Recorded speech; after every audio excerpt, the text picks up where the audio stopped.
Getir ablam. Hepsini getir. Hemen hocam. Ay ağzından kan akıyor hocam yazı. Sanki öldü.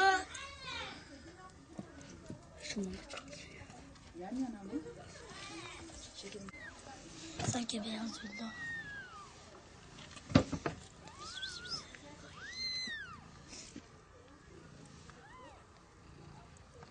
Sabah kalktık. Babam kediyi dışarı çıktığını gördü. O anda da babam dedi ki kesin kedi dedi içeride doğum yaptı dedi. Bir bakın dedi. Biz de kedinin seslerine göre gittik. Baktık. İçeri geçtik. 5 tane kedi vardı. Ben de leğeni alıp kediler içine doldurup bir köşeye bıraktım dedim. Gelip alıp başka yere koyacak. Ondan sonra Ahmet hemen seslendi, abla dedi, koş dedi. İlginç bir kedi gördüm dedi. 2 kafası var dedi. Ben de indim aşağı baktım.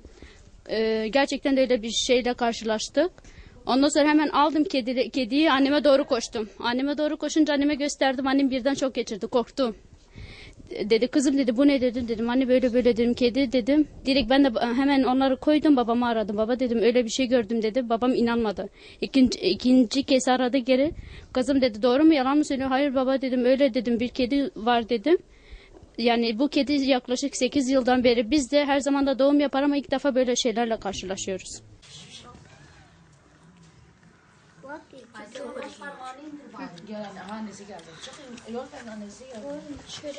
Annesini çekiyor hocam. Hocam annesini çekiyor. Sus bir şey çıkarmayın.